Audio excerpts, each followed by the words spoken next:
Hi, this is Satish. ఈ episode review గురించి మాట్లాడే ముందు 3 రోజుల క్రితమే నేను ఈ టాస్క్లు ఏంటి, ఇవ్వబోతున్న పవర్ కార్డ్స్ ఏంటి, ఎవరెవరు వస్తారో, ఏ టాస్క్లు ఆడిస్తారు, ఎవరు విన్ అవుతారో ఏంటి అనేది కూడా ఒక వీడియో అనలైజ్ చేసి జర్నలిస్ట్ సతీష్ ఛానల్ అప్లోడ్ చేశా. మరి మీలో ఎంతమంది ఈ ఎపిసోడ్ చూసేటప్పుడు నేను 3 days బ్యాకే చెప్పినట్టు గుర్తొచ్చిందో ఒక కామెంట్ పెట్టండి. ఇట్లాంటి అప్డేట్స్ అన్నీ కూడా పర్ఫెక్ట్ ఇన్ఫర్మేషన్తో ఈ బిగ్ బాస్కి సంబంధించి news ball and journalist Satish ఛానల్స్లో రెగ్యులర్గా అప్లోడ్ చేస్తా. వీడియో చూసే ముందు హైప్ ఇవ్వండి, లైక్ చేయండి, అట్లాగే సబ్స్క్రైబ్ చేసుకోండి. అయితే ఓవరాల్గా ఏమనిపించిందంటే ఈరోజు ఎపిసోడ్ చూసిన తర్వాత నాకు అమన్ వర్సెస్ రోహిత్ టాస్క్ కుస్తీ పోటీలు పడ్డారు కదా, అదంతా చూస్తే కరెక్ట్ అయినలో వచ్చారు. ఈ ఈ స్పిరిట్ ఏదైతే ఉందో, ఆ ఫైటింగ్ స్పిరిట్ అనేది ఖచ్చితంగా హౌస్లోకి వెళ్ళేటప్పుడు కూడా ఆ కసితో ఆడితే మజా వస్తుంది. వాళ్ళకి ఒక సాటిస్ఫాక్షన్, చూసే వాళ్ళకి కూడా మంచి సెలక్షనే చేశారనిపించింది. ఎందుకంటే పైగా అందరూ యంగ్స్టర్స్, మీరు అంతా గమనిస్తే ఆల్మోస్ట్ ఇప్పుడు టాప్ 15లో ఉన్న వాళ్ళందరూ కూడా ఒకరు తప్పుతారేమో కానీ మ్యాక్సిమం జంజీ అనే అనుకుంటా, నా బ్యాచ్ అనుకుంటా. సో మొత్తానికి ఒక పవరు, ఒక ఫైరు, యంగ్స్టర్స్ కనుక మంచి స్పిరిట్తో ఆడతారని అనిపిస్తూ ఉంది. అయితే లాస్ట్ టాస్క్ గురించి జస్ట్ ఫస్ట్ మాట్లాడుకొని ఎపిసోడ్ వైజ్ కూడా రివ్యూకి వెళ్ళిపోదాం. అక్కడ ఏంటంటే హోస్ట్లుగా ఉండేవాళ్ళు, జడ్జెస్గా ఉండేవాళ్ళు, శ్రీముఖ వాళ్ళు ఈ డబల్ స్టాండర్డ్స్ పెడితే కన్ఫ్యూజ్ అవుతారు కదా, ఇన్ఫ్లుయెన్స్ అయిపోతారు కదా. వీళ్ళు ఫెయిర్గా లేదంటే సైలెంట్గా ఉండాలి, ఫెయిర్గా చేయించాలి, ఇన్ఫ్లుయెన్స్ చేయకూడదు, కన్ఫ్యూజ్ చేయకూడదు. తర్వాత ఏదైనా ఇవ్వాల్సి వస్తే ఫీడ్బ్యాక్ ఇచ్చేది బాగుండేది. ఎందుకంటే దానివల్ల వాళ్ళకి ఒక ఆలోచన ఉంటుంది, వాళ్ళని ఇమీడియట్గా ఇన్ఫ్లుయెన్స్ చేయడంతో అటు మారిపోతారు. దానికి లైవ్ ఎగ్జాంపుల్ ఈ టాస్క్. అక్కడ జెండాలు పాతేటప్పుడు 4 రాడ్స్ బిగించుకొని దానికి జెండా పాతి పెట్టాలనే టాస్క్ ఫస్ట్ లెవెల్ వచ్చేటప్పటికి మిథిలేష్ రెడ్డి, అట్లాగే అమన్, ఇంకా ఆయన పేరు రోహిత్ నాయుడు, వీళ్ళ ముగ్గురు తలపడ్డారు. రోహిత్ అయితే టక్కన పెట్టేశాడు. తర్వాత అమన్ కూడా ట్రై చేశాడు, మంచిగా ఆల్రెడీ పెట్టాడు, ఓకే. ఇంకా అక్కడ శ్రీముఖి ఏమనింది, ఏంటి మిథిలేష్ నీలో స్ట్రెంగ్త్ తెలియలేదు నాకు, ఏంది అట్లా డల్గాడు, ఇదేంది పక్కోడు నాపొచ్చు కదా, సరే నీకు దొరకలేదు, సరే పక్కోడు నాపొచ్చు కదా అనింది. అంటే అర్థం ఏంటి, నీకు ఫిజికల్గా కండలోనే నేను నుంచి ఇంకా నెక్స్ట్ గేమ్ ఎక్స్పెక్ట్ చేసాను, నువ్వు నీకు దొరకనప్పుడు పక్కోనే ఆపుతావు అనుకున్నావు, ఎందుకు అంటూ ఆవిడే కదా చెప్పింది, హింట్ ఇచ్చింది. సో అట్లా ఆడాలి, కుస్తీ పోటీలు పట్టాలని ఆవిడే చెప్పింది. ఆ లెవెల్ 2 వచ్చేసరికి పిల్లిస్ తీసుకుని పిల్లోస్ ల్యాండ్ చేయాలనే టాస్క్లో మళ్ళీ ఆవిడ ఏమంటుంది అక్కడ, అమన్ అండ్ రోహిత్ అయితే చక్కగా ఆడారు, బ్రహ్మాండంగా ఆడారు. టాస్క్ అట్లాగా ఆడితేనే మజా వస్తుంది, కిక్ వస్తుంది ఆడియన్స్కి, ఆడేవాళ్ళకి, చూసే వాళ్ళకి ఇద్దరికి కూడా బాగుండదు. ఎవరు భలేగా ఆడారు, భలే ట్రై. గెలుపోవటంలో పక్కన పెట్టండి, ఇద్దరు కూడా లెవెల్ బెస్ట్ ఇచ్చారు, కసితో ఆడారు, మంచి స్పిరిట్ అయితే కనబడింది. అక్కడ అమను గెలిచాడా లేకపోతే రోహిత్ ఓడిపోయాడు ఇవన్నీ కాదు, ఇద్దరు బాగా ట్రై చేస్తారు, అదే కనపడాలి, అదైతే బాగుంది. మరి ఈవిడ ఆ మాట అనబట్టే వాళ్ళు అక్కడ కుస్తీ పోటీలు ప్రిపేర్ అయిపోయారు, ఆల్మోస్ట్ చేశారు. బట్ అక్కడ కుస్తీ పోటీలు కావు అంటది ఏంటమే, ఆవిడ చెప్పబట్టే కదా చేశారు. అట్లాగే ఆ తర్వాత కూడా పాజ్ తర్వాత కూడా అమన్ తీసుకున్నాడు, పైగా ఎక్కువసార్లు ఇతడే ఫిజికల్ అయ్యాడు, రోహిత్ వినర్ అంటే అపూర్వ అనౌన్స్ చేసింది. ఎందుకు చేసింది ఆమె కూడా, ఆ డైలాగ్స్ అన్నీ కూడా చెప్పింది. అపూర్వను సంచాలకురాలుగా పెట్టిన శ్రీముఖియే ఆ ముందు డైలాగులు కుస్తీ పోటీలు కాదు అనడంతో ఓకే అట్లా ఫిజికల్ అవ్వకుండా ఫెయిర్గా ఆడుకుంటే వాళ్ళకి ఇద్దామన్న ఉద్దేశంతో ఆవిడ కూడా డెసిషన్ అయితే తీసుకుంది. సో మరి 2 రకాలుగా ఆడేవాళ్ళని, ఆటగాళ్ళు ఆటని పర్ఫామ్ చేసే వాళ్ళు, జడ్జిని చేసే సంచాలకురాలని అందరినీ ఇన్ఫ్లుయెన్స్ చేసి ముందు ఒక మాట తర్వాత ఒక మాట అంటే ఎట్లా, మిథిలేష్ రెడ్డి కోసం ఒక మాట చెప్పి వీళ్ళిద్దరి వరకు ఇంకో మాట చెప్పేసరి ఖచ్చితంగా ఎవరైనా సరే కన్ఫ్యూజ్ అవుతారు. సో అట్లా చేయకుండా ఉంటే బాగుండేది అనిపించింది. అందువల్లే వాళ్ళకు ఒక కన్ఫ్యూజ్ మోడ్లోకి నెట్టేసినట్టు అవుతుంది జడ్జెస్గా, హోస్ట్గా ఉండేవాళ్ళు. మరి మీకేమనిపిస్తుంది, ఖచ్చితంగా మీ అభిప్రాయం అయితే తెలియజేయండి. ఇక ఎపిసోడ్ వైజ్ కూడా మాట్లాడుకుంటే ప్రియా శెట్టి వచ్చింది కదా గత సీజన్ అగ్ని పరీక్ష.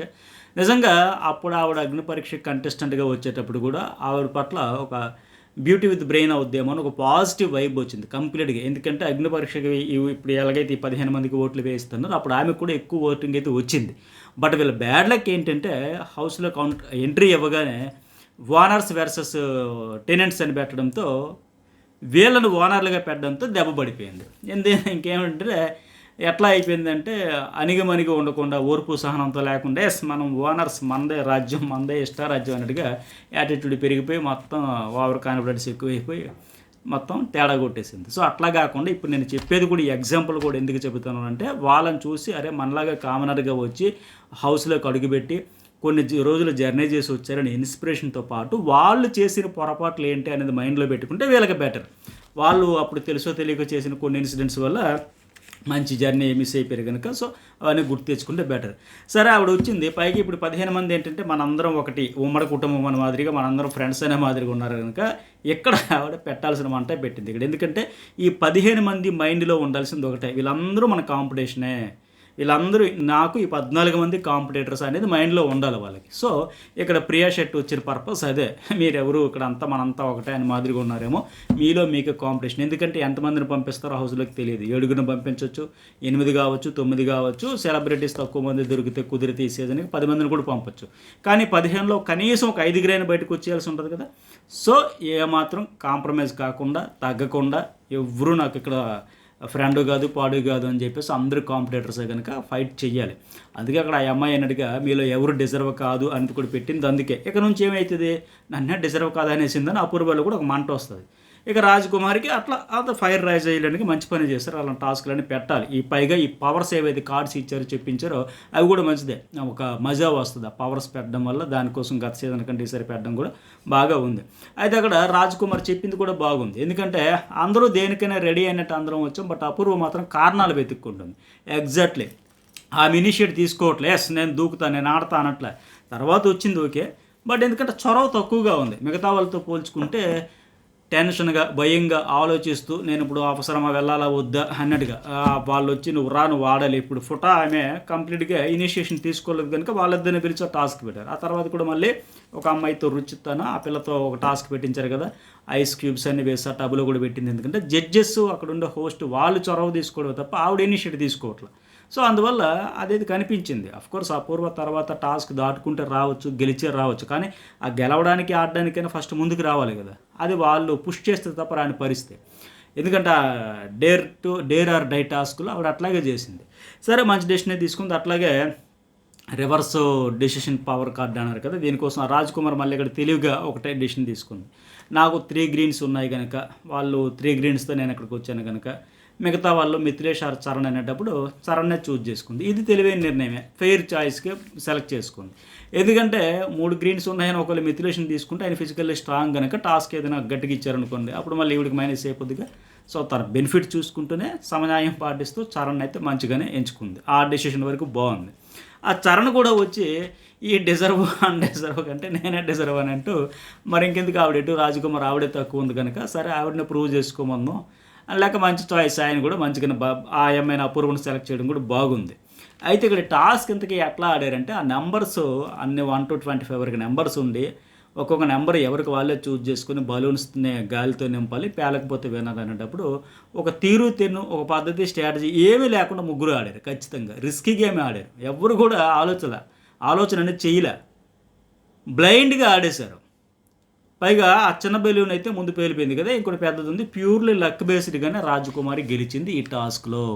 ఎందుకంటే చిన్న నెంబర్స్ ఉండగానే పెద్ద పెద్ద నెంబర్స్కి ఎందుకు వెళ్ళిపోతున్నారో అర్థం కావట్లేదు. అవి ఎప్పుడు దాచుకుంటారో ఏంటి, అగ్ని పరీక్ష దాటుకుని హౌస్లోకి గెలిపోయాక అప్పటికి నెంబర్స్ పనికి వస్తాయని దాచిపెట్టుకున్నారేంటి. మీరు గమనిస్తే ఇప్పుడు రాజ్కుమార్ది ఒక్కొక్కటి చూద్దాం, ఒక్కొక్క నెంబర్స్. ఆ రాజ్కుమార్ చిన్న నెంబర్స్ అన్న 6, 10, 21, 7, 12, 14 వరుసగా చూసుకుంటూ కొన్ని 12, 14 అవి ఆ నెంబర్స్ ఆవిడ చూస్ చేసుకునేటప్పటికి అప్పటికే ఆవిడ బోర్డులో ఇంకా 1, 2, 3, 4, 5 నెంబర్స్ ఉన్నాయి. అప్పటికి బెలూన్స్లో పెద్ద పెద్ద నెంబర్స్తోనే గాలి నింపారు కనుక చిన్న నెంబర్స్ తీసుకోవచ్చు కదా, 1, 2, 3, 4, 5. కానీ అంత చిన్న నెంబర్స్ ఉన్నా సరే రిస్క్ చేసింది.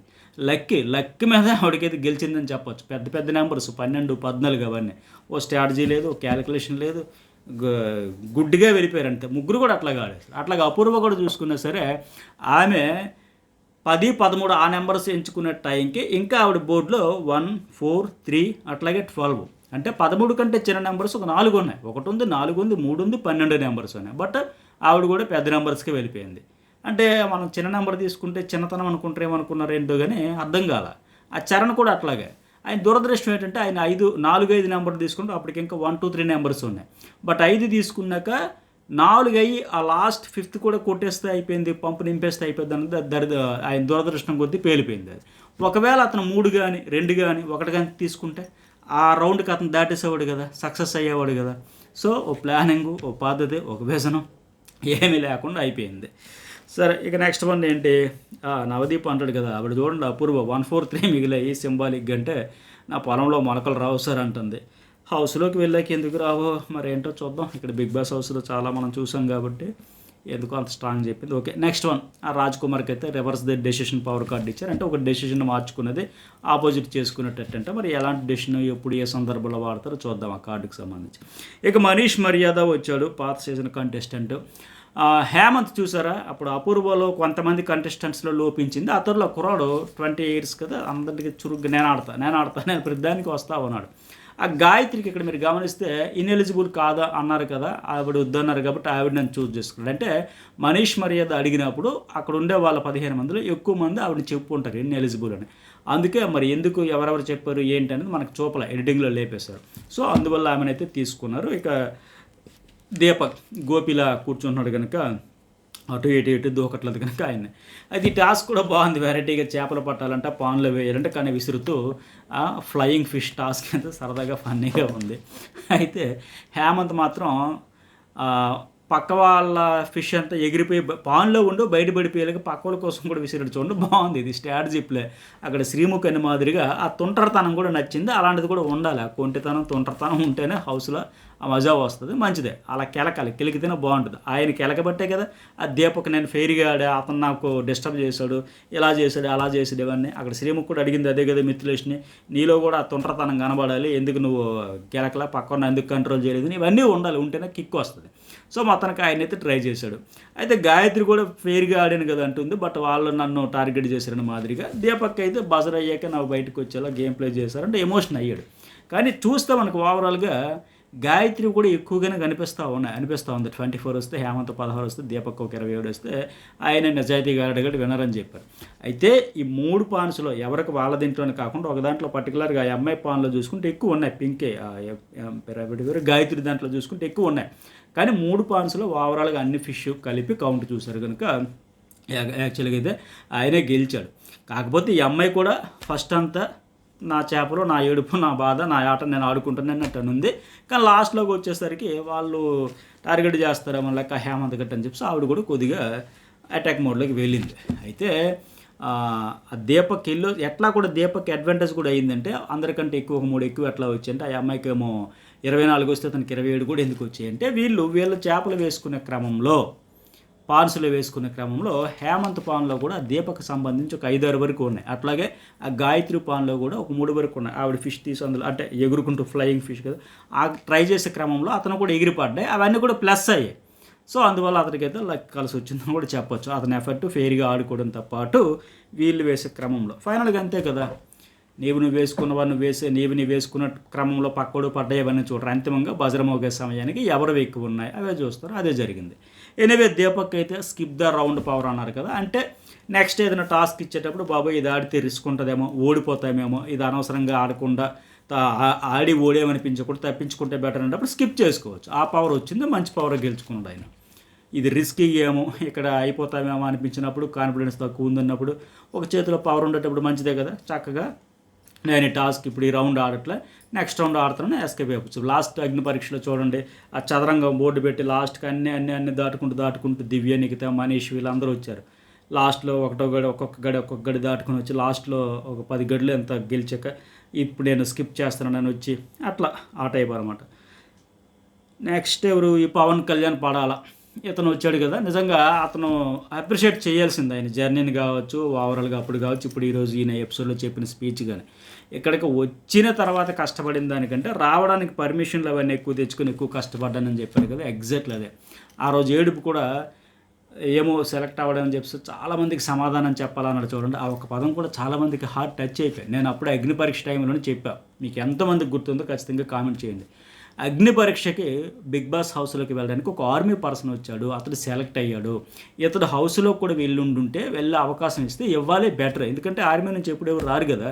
అట్లాంటిది ఫస్ట్ టైం వచ్చాడు కనుక 100 కోట్ల రూపాయల పబ్లిసిటీ బిగ్ బాస్కి వస్తుంది, చరిత్రలో నిలిచిపోతుంది. చాలామంది సామాన్యులకు ఇతడు ఒక ఇన్స్పిరేషన్గా నిలుస్తాడు అంటే ఈరోజు ఎగ్జాక్ట్గా అదే కదా జరిగింది.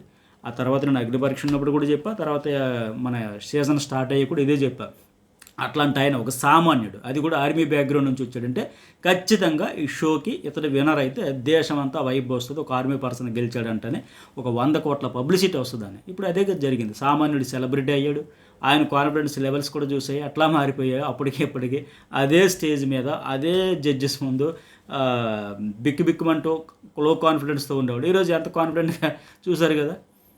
సో అట్లా ఇప్పుడు వీళ్ళందరికీ ఆయన ఒక రోల్ మోడల్ కింద మారాడు. మనం కూడా ఆడొచ్చు, గెలవచ్చు, అందుకే వాళ్ళకి ఆ ట్రోఫీ టచ్ చేసి ఆ ఎమోషన్ కల్పించాలి, ఆ ఫీల్ కలగాలని ఇవన్నీ ప్లాన్ చేసి బాగుంది. అది వాళ్ళకు కూడా ఇన్స్పిరేషన్ కోసం విన్నింగ్ స్పీచ్ ఆయన చెప్పడం కావచ్చు, ఆయన ప్రశ్నలు అడగడం, బిగ్ బాస్కి ఎందుకు వెళ్ళాలి, మూవీ యాక్టర్ అవ్వాలంటే లేదా మూవీ ఆఫర్ కావాలా, ఫినాలే టికెట్ కావాలా, అవన్నీ కూడా వాళ్ళలో ఆ జీలు, ఆ ఫీల్, ఎస్ మనం ఇంకొక అడుగు దూరంలో ఉన్నాం, జస్ట్ దాటుకుంటూ పోతే వెళ్ళొచ్చు అన్న మాదిరిగా ఆమెను కూడా అక్కడ బాగా చేశాడు. ఆ విన్నింగ్ స్పీచ్ అంటూ ట్రై చేస్తా కష్టపడుతున్న మాదిరిగా ఒక ఎమోషన్తో యాక్టింగ్ అన్నాడు కదా, ఇక్కడ కూడా యాక్టింగ్ అయితే చక్కగానే చేశాడు.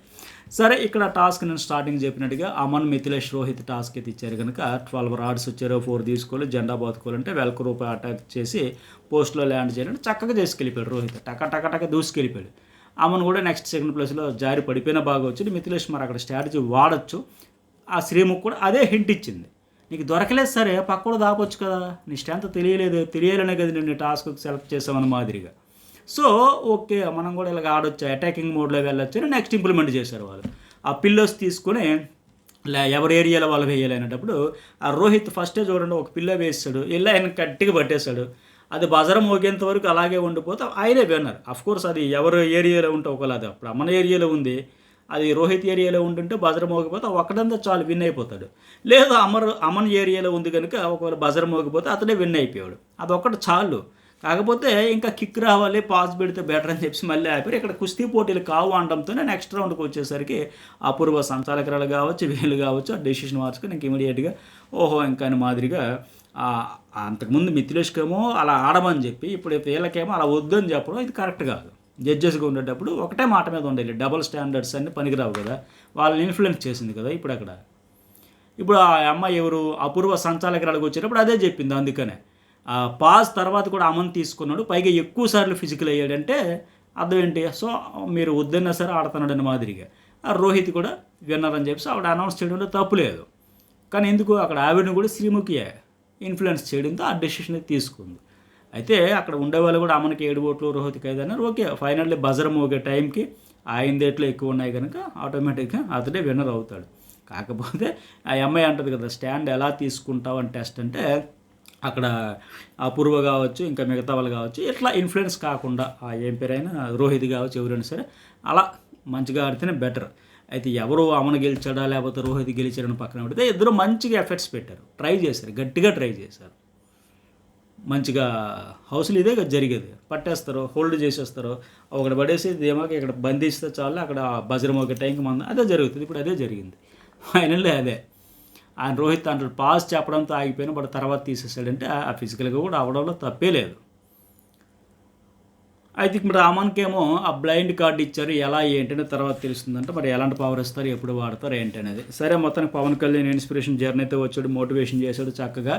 మీకు వీళ్ళు ఎలా ఆడతారో నేర్పుతారంటే అది కరెక్టే. ఆ ఫైర్ రాజేసి మంట పుట్టించి నిన్న నవదీప్ అన్నట్టుగా మనకు కావాల్సింది ఫైనల్గా డైమండ్సే కదా పంపాలి లోపలికి మాదిరిగా, అట్లా వెళ్తేనే ఆ మజా వస్తుంది. ఈ కంటెస్టెంట్స్ ఇచ్చి పడేస్తారు అని అనిపిస్తుంది. మరి మీకేమనిపించింది లైక్ చేయండి, అభిప్రాయం కూడా తెలియజేయండి, ఛానల్ అయితే సబ్స్క్రైబ్ చేసుకోండి.